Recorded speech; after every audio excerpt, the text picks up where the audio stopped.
Hello, everyone, and welcome to another edition of the GSMC Fantasy Sports Podcast, brought to you, as always, by the GSMC Sports Network. My name is Christopher Shepard. Thank you all for tuning in to this recorded show here on Friday morning. It should be a good one. It's kind of a transitional period right now for this show as we are going away from the realm of fantasy football and kind of previewing a little bit more fantasy sports talk to come in the future. Things like basketball, hockey, maybe soccer if you are fans of European football like myself. But for now, we're still a very football-heavy show for today, starting off with my picks for some pretty important Week 18 games. Maybe not the most important in terms of both teams playing for their playoff lives, but still a lot of interesting seeding implications in these games as well. We're talking about some fantasy winners and losers of the year at each position. That will be interesting to do. Then, I'm going to update you on some Super Bowl odds, see which teams look likely to hold the top spot for those odds heading into the postseason. Previewing that Sunday night football game between the first time ever two 14-plus win teams in the NFC North, the Vikings and Lions, for that number one seed in the NFC. And then concluding my first basketball segment in quite some time, updating you on the NBA MVP odds. Is it the Jokers to lose, or is it new blood waiting to pounce and win this award? Without further ado, before we get into any of these segments, I do want to remind you, even though this is a recorded show, to like, follow, and subscribe to both the show and the network as well if you feel so inclined. Also, make yourselves available to the Super Chats, Super Things, Super Stickers features when this show is live. Contribute and interact a little bit more directly if you so choose. You can go to our website as well, gsmcpodcast.net, to leave any tips or donations or any questions, comments, or concerns you may have about the show. Just makes it that much better, way more fun when I'm being able to interact with you guys as well. Without further ado, let's jump right into our first segment, starting off with my picks for some big games. And like I said, although a lot of these have lost their luster, for example, there are a couple on this list where either both teams could have made the postseason, or one was going to make the postseason and, others are just one-off games and where it's win-it-in games. These games, I still feel hold some importance for both the teams playing in them. Maybe one team is playing spoiler right now, or just playing for the future of their franchise like some of these teams are. But still, it should be an interesting week no matter the games I have chosen, and I still think there's a lot of chaos to come here in Week 18. So without further ado, let's jump right into the first game, starting off with a pretty bittersweet one for me. The Seattle Seahawks going up against the Los Angeles Rams. And while I know it's an easy pick, I wish it weren't, as I wish that the whole combination of teams that the Rams needed to win lost, thus allowing for this to be a NFC West win and you're in game for the division championship as well. But I am taking the Hawks because, unfortunately, the Rams are in and they're resting their starters. There might be a couple of seeding implications with that where the Rams are foregoing the 3 seed, potentially allowing a team like Tampa Bay or Atlanta to hop over them and fall into the 4 seed, where they potentially would have to play, even though it's at home, a very hot Vikings team or a Detroit Lions offense who can score on anybody, which they don't want to happen. And even though this defense for the Rams have been playing well, I don't necessarily foresee a matchup against either of those teams going particularly well for them, especially on the offensive side of the football, if they're facing a team like the Vikings who can really scheme up pressure on Matthew Stafford. But still, in this matchup, I'm picking the Hawks. The line might have moved a little bit from 2.5 in favor of Seattle once there was news of the Rams resting their starters for this one. But I do think this game is still important for Seattle because it would mean that A, no matter who is on the field, they have at least beaten every single NFC West team. B, they've done it with a young head coach, in fact, the youngest head coach in the league and a new one at that. And B, they've won 10 games in spite of a lot of deficiencies in talent in a very tough division. So kudos to Seattle, should they actually win this game, for beating every team in the NFC West and looking like the team that is well prepared for the future in that division as well, because time's going to be ticking on the 49ers. I don't necessarily think the Rams are as consistent as you would like them to be, and the Cardinals are still kind of in purgatory. So this could be an advantageous win for Seattle to kind of bolster their spirits for next season, where I believe they can compete for the NFC West title yet again. So that's why I'm picking the Hawks for a hopeful, optimistic future in that regard. Then a game that holds a little bit more importance as well.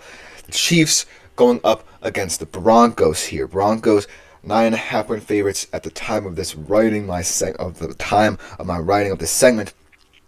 Could have been a lot of hefty line movement there once the Chiefs decided to rest their stars, but still, Carson Wentz is a very competent backup quarterback. Yes, he may extend some plays too long, and he may risk the big play rather than taking what the defense gives him, but he's still a pretty competent backup quarterback, one of the better ones in the league.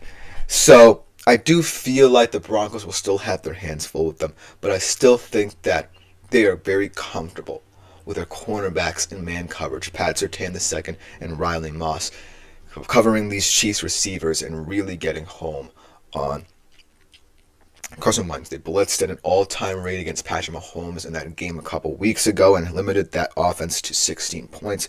So why not stop doing it against a guy like Carson Wentz? Because he is going to be a lot more risky with the football than Mahomes was. So that's why I feel like the Chiefs in this one are going to be up against it in terms of what passion the Broncos can bring in this game. And this is still the Kansas City Chiefs.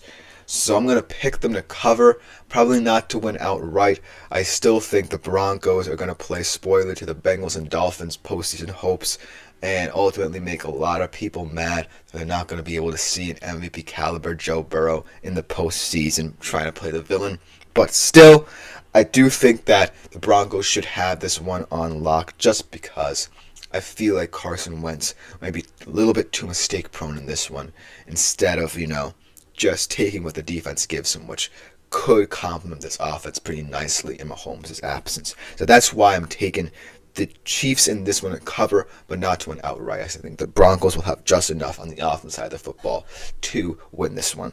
But then let's get to the granddaddy of all granddaddy games here in the NFL on Sunday. The Sunday night football game, deservedly so, between the first time ever that two 14-plus win teams face off against each other in NFL history. And the weird thing is, they both lie in the same division. Vikings, Lions, 3-point favorites at home. This one is going to be a slugfest. I feel like both of these offenses are highly capable of scoring. I feel like the Vikings are going to take advantage of a depleted Lions defense, try and attack the secondary as much as possible. Try and get a wide bunch of alignments for receivers like Jefferson and Addison to really stack up in one area of the field, create mismatches there. I wouldn't be surprised if Detroit plays some shell coverage to try and limit the explosives from Sam Darnold and try to clog the middle of the field. Whereas the Lions just got to get Goff in rhythm. They got to get Goff in rhythm against pressure, much like they did in that first game against the Vikings, where he had answered to the blitz repeatedly. And so that's what I think will help both of these teams in this game. That being said, I am picking the Vikings here. I just think the multiplicity of what they can do on offense, Kevin O'Connell's brilliant scheme in order to create simple plays for Sam Darnold in both the shotgun and play action, I feel like that will allow the Vikings to really settle into this game despite it being on the road and really take command here. I just think the Lions defense is a little bit too banged up, a little bit too shaky right now to really combat what the Vikings can do. So that's why I'm going to go into this depth a little bit more of this game later in the show. That's why I think the Vikings are going to ultimately win this one outright against the spread. And last but not least, a game that, I was kind of intrigued by, early on in the Week 17 slate when I was looking at the Week 18 games and trying to decipher what playoff implications could stem from that, because the Commanders ultimately had a chance to miss the playoffs entirely had they lost these last two games. And this one against the Cowboys was one which Dallas did beat them before, but right now it's not as important. But it is still important in terms of seeding, because the Commanders could usurp the Packers for the number 6 seed with a win and a Packers loss, and the Packers in their stead could jump from 7 to 6 with a win and a Commanders loss. So look for this game to still have a little bit of implications, but not as much, because the Cowboys are just playing for pride here. But I do think that if the Cowboys win this game, it will mean a lot to the future of this franchise. Probably cement Mike McCarthy's status as their head coach next year. A lot of rumors and rumblings surrounding his status as potentially being on the hot seat. But I do think that the Commanders will win this game easily, cement their status as the number 6 seed, make for a very interesting game between either the Bucks or the Rams if they beat Seattle. So I do think that the Commanders will have this one on lock and will cap off an incredible rookie season. Oh, I think he should be rested for Jaden Daniels in this game, because ultimately I gotta shout out whenever someone, whether it be an offensive coordinator or head coach, gives them much confidence to a rookie quarterback. We're going to see it in the postseason. I'm kind of previewing my second segment here when we talk about fantasy winners and losers, and I did spoil who my quarterback one was, but Jaden Daniels, remarkable season because of the fact that they just relied on him. Kudos to Cliff Kingsbury for creating a scheme that allowed him to really show off his multifaceted game plans. And I really think that the Commanders could be a surprise package come postseason time. I'm picking them to win in this game, even though they are resting starters, because I just think the Cowboys might want to pack it in and kind of focus on what went wrong this season outside of, the Dak injury and the contract extensions and the turmoil that could potentially created. But ultimately, I think the Commanders are going to cap off an 11-win season for the first time in quite some time, perhaps over 30 years. So kudos to them on that. But before we get into the second segment, I do want to remind you yet again to follow, and subscribe to the show on the network.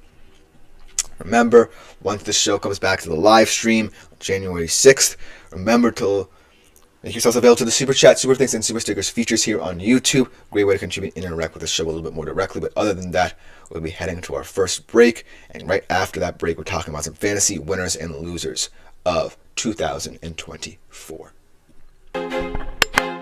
I feel like I'm losing my mind. Is everybody in the world blind?